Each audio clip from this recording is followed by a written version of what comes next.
Okay, so last thing we had was they helped save Kudzu. Okay, Kudzu is the little baby gorilla. It was Ruby's idea on how to do it, and then they were able to save her. Okay, and then Ruby is now joining with Bob and going over to look for Ivan. That's where we left off. Okay, here we go. What's out there? Handful of humans, firefighters, police mostly, have begun to roam the grounds, checking out the damage. We pass a park employee with a weapon slung over his shoulder and a net in one hand. Oh no, a weapon. Trank gun, he tells a passing police officer. We don't know what's out there. She nods. How fast do they work? Something like a big cat? He shakes his head. Not fast enough. I look over at Ruby. Stay close, kid. So what they're referring to is a tranquilizer gun. So it's not an actual real gun, it's a tranquilizer gun that would put the animal to sleep. But he's saying that on a big cat, it doesn't work very fast. Big cat referring to like lions, tigers, jaguars, things like that, okay, is what he's kind of referring to there. And then Bob's now saying, stay close, Ruby. Yeah. Yeah.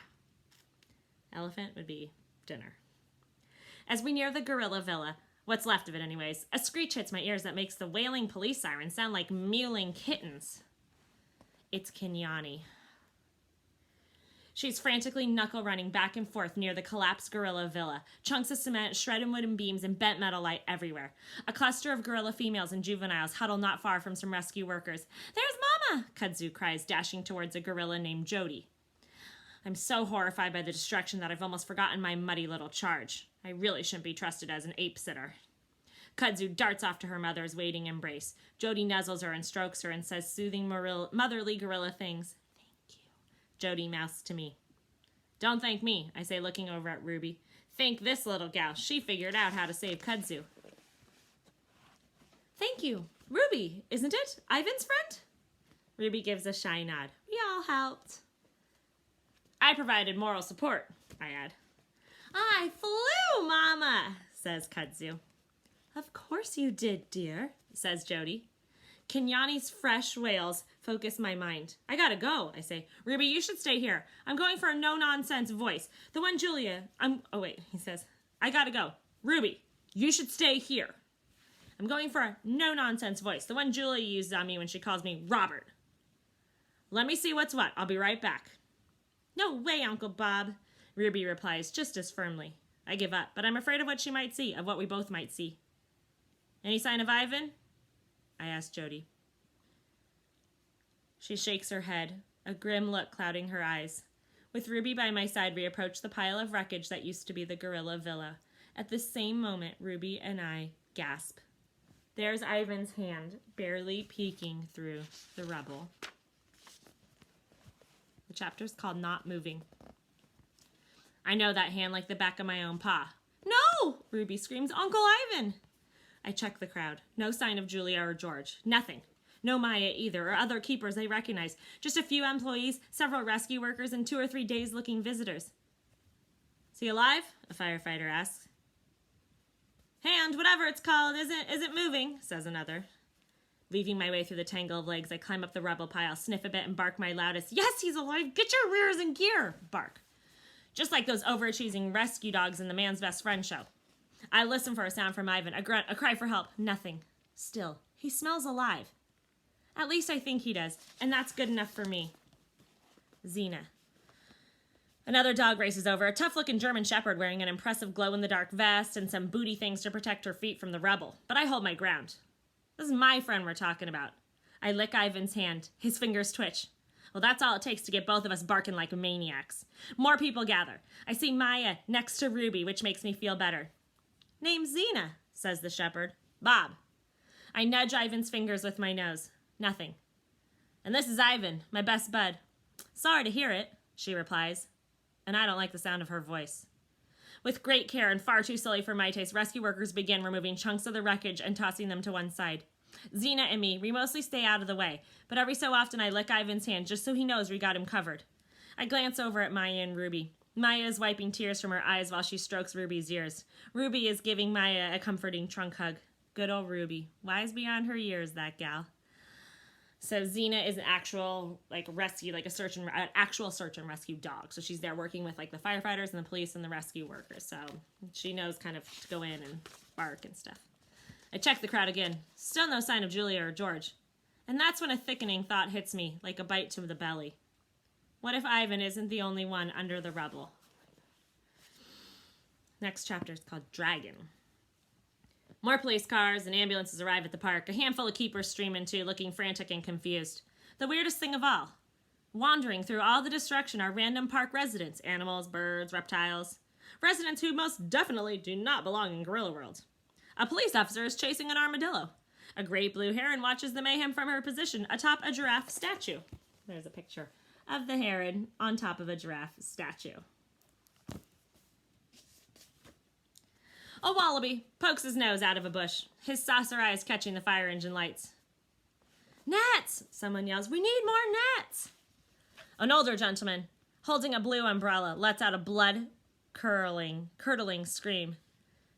Dragon! He cries, I swear to you, I just saw a baby dragon. Sir, says a keeper named Malik, no worries, that's actually a Gila monster. His name is Gilligan. A paramedic raises his hand. They have, like, venom, don't they? They say a healthy adult won't die from it, Malik shrugs, although they'll be in some serious pain. Wonderful, the paramedic mutters. I glance over my shoulder to see Sarah running towards Maya. I can't hear her words, but I can definitely see the worry in her eyes. Xena's ears tip forward. They're getting the cutters and the jaw. Xena's ears tip forward, and Xena says, they're getting the cutters and the jaws of life. Jaws? I repeat. Don't like the sound of that. Spread's metal. They're probably getting close. Come on, we need to get out of the way. I ain't going nowhere. I hear you, she says, and I can tell from that weary sound of her voice that she's had this conversation before. But the best thing for Ivan right now is to let the humans do their thing. I think about it. I figure she's right. I give his fingers one last lick. They don't move. Nothing. Nada. I can't do this. We pick our way to the bottom of the debris pile. Hang in there, Ivan, I call. We love you, buddy.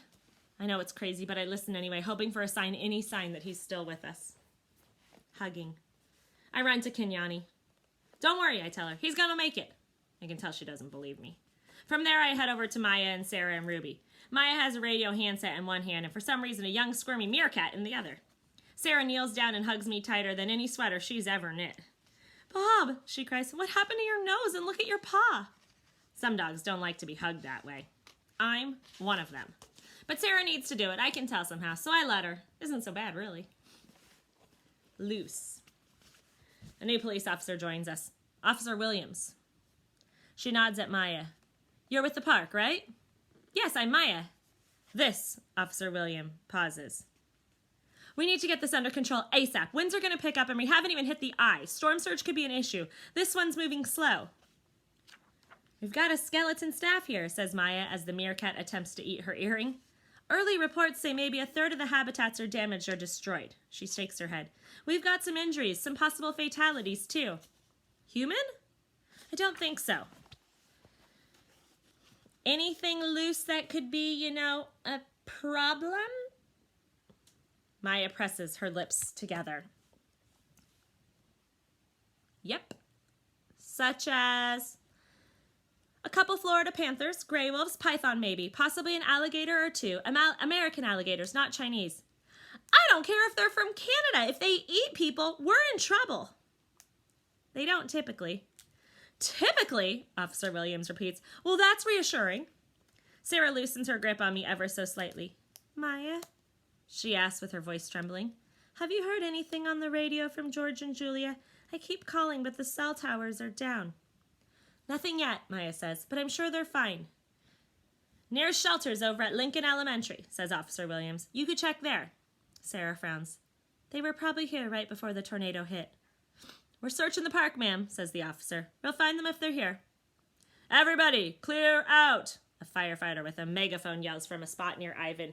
Could be danger or danger of more collapse. We're working on the last metal beam. I look to see if Ivan's fingers are moving. Nothing. Hold on, Ivan, I yell. Nothing. Sometimes nothing is the worst sound in the world. Ruby lets out a little elephant cry, and then I realize maybe that's the worst sound in the world. CPR. The wind dies down to a whisper, as if the world is holding its breath along with the rest of us. Do you know any vets standing by? Asked Officer Williams, as 2 more ambulances screeched to a halt nearby. Yes. Not sure when they'll get here, though, Maya nods. Officer Williams waves down an ambulance crew member. You ever give CPR to a gorilla? Primate's a primate, I guess, he says, but he doesn't look too sure. What's going on? We're waiting on equipment, but we're stretched pretty thin. Lots of structural damage on the north side of town, says Officer Williams. They're going to get a chain on that last beam. Try pulling it free with one of the cars. Somebody under there? Gorilla, we think. Not sure what else. Or who else? Oh my God. I look at all the cement, all the wood and metal. Nothing could survive that. Not even a silverback gorilla with the strength of 8 men. And yet Ivan's fingers moved. And they didn't. Several minutes pass. The rain slows a bit along with the wind. The crowd watches as 3 firefighters attach a long chain to the metal beam next to Ivan, then hook it to a tow bar on the rear of a police car. Back up, folks, calls the megaphone guy. Farther! The chain clanks, the car growls, the wheels squeal, grinding, groaning, progress just a bit. The big chunk of metal has definitely moved a whisker or 2. More grinding. Wheels dig holes in the ground. Mud flies like thick brown rain. A lurch, a snap, clanks and rumbles as the big beam jerks free. The rescue workers move in, digging with their bare hands. Cement and dust and metal and bits and pieces of Gorilla World are everywhere. But where is Ivan? No.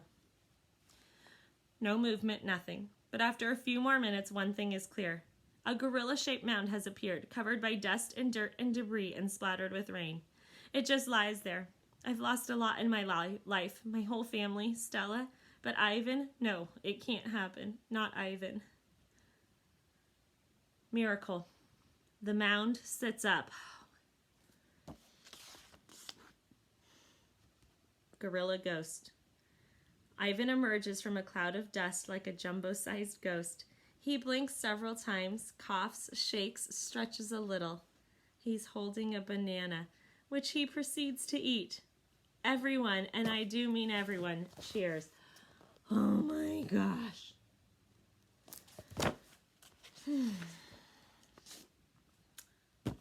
That was a lot. We still don't know about George and Julia, but Ivan has made it, Ruby has made it, Bob has made it. Okay, stopping there.